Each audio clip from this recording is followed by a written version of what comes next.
Doctor Mohammad Yunus উনি বাংলাদেশের নাগরিক বটে। আপনারা জানেন যে এই দেশ যখন এই রাষ্ট্রটি স্বাধীন হয়, স্বাধীন হওয়ার পর এখন পর্যন্ত আপনি কি কখনো দেখছেন যে ডক্টর ইউনূস এদেশের জনগণকে 10,000 টাকা খরচ করে একটি বাঁশের সাঁকো তৈরি করে দিতে?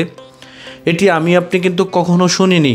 উনি হয়তো সারা ওয়ার্ল্ডের কাছে সুদি ব্যবসার জন্য উনি আপনার পরিচিত মুখ হতে পারেন, কিন্তু একটা কথা আছে না যে বাড়ির গরু বাড়ির ঘাস খায় না, যেমন ডক্টর ইউনূস ঠিক তেমন সে বাড়ির ঘাস কখনো খায় না। সে আন্তর্জাতিকভাবে পরিচিত ঠিক, কিন্তু সে এই বাংলাদেশের জন্য কোনো কিছু আমাদের দেশের জন্য করেনি, এটা আপনাকে মানতে হবে।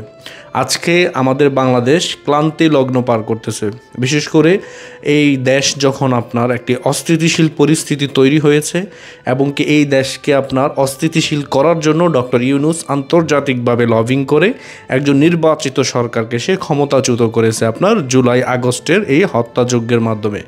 যদিও বলা হয় সেখানে যে আপনার এটি ছিল তাদের একটি মাস্টার মাইন্ড বা মাস্টার প্ল্যান ছিল, এবং কি সেই প্ল্যানের যেই প্রধান আপনার মাহফুজ তাকে কিন্তু সে পরিচয় করিয়ে দিয়েছে। কিন্তু আমার প্রশ্ন হচ্ছে যে ডক্টর ইউনূস যত বড় পণ্ডিত হোক, যত বড় আপনার সেলিব্রিটি হোক, এটা আমার আপনার কেন যায় আসে না।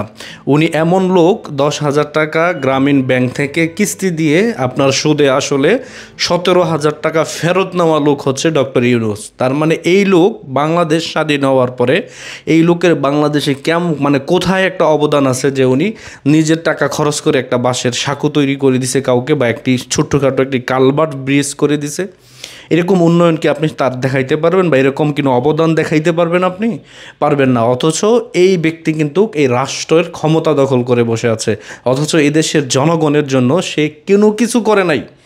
এই রাষ্ট্র যখন স্বাধীন হয়েছে 71-এর পর থেকে এখন পর্যন্ত যদি আপনি ইতিহাস টান দেন, দেখবেন যে ডক্টর ইউনূসের এই বাংলাদেশে আপনার 10টি টাকার অবদান নাই, শুধু এই বাংলাদেশ থেকে নেওয়া ছাড়া, বিদেশে পাচার করা ছাড়া। আজকে শেখ হাসিনা আপনার ডক্টর ইউনূসের শত্রু কেন জানেন? সে শুধু বাংলাদেশের টাকা পাচার করছে, এই গ্রামীণ ব্যাংক দিয়ে, এটা দিয়ে, সেটা দিয়ে। সে ট্যাক্স না দিয়ে দেশের টাকা সে না, মানে দেশের মানুষের যেটা হক, গরিবের যেটা হক, ট্যাক্সের টাকা সে ফাঁকি দিছে। এই জন্য কিন্তু শেখ হাসিনা তার আপনার বিরুদ্ধে গেছে, এবং কি সে আন্তর্জাতিকভাবে এই বাংলাদেশকে আপনার ছোটো করার চেষ্টা করেছে, এবং কি শেখ হাসিনা সরকারকে কিভাবে টেপে ফালানো যায় সেই পায় তারা কিন্তু সে এত বছর করেছে, এবং কি সে এই রাষ্ট্রের ক্ষমতায় আসতে চেয়েছিল, কিন্তু সে আসছে। কিন্তু এখন দেখে যে রাষ্ট্র পরিচালনা করতে পারতেছে না। যে রাষ্ট্র পরিচালনা করা আর এনজিও চালানো কিন্তু এক জিনিস না, এটি ডক্টর ইউনূস ইতিমধ্যে হারে হারে টের পেয়ে গেছে।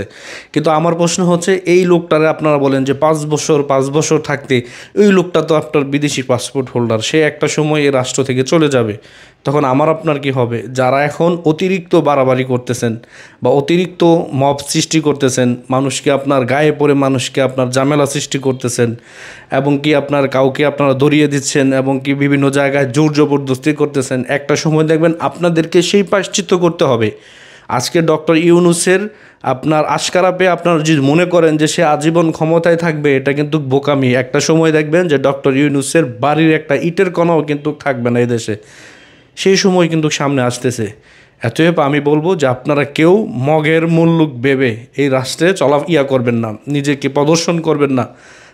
যারা 15 বছর রাষ্ট্র চালাইছিল তারাও কিন্তু ট্যাপে পড়ছে, পড়ে নাই শেখ হাসিনা সরকার পড়ছে, এই ডক্টর ইউনূসও কিন্তু পড়বে একটা সময়। এই ডক্টর ইউনূসও কিন্তু সেই ট্যাপে পড়বে, এবং কি তাকে বাংলাদেশ থেকে চলে যেতে হবে। তখন আপনাদের অবস্থা কি হবে?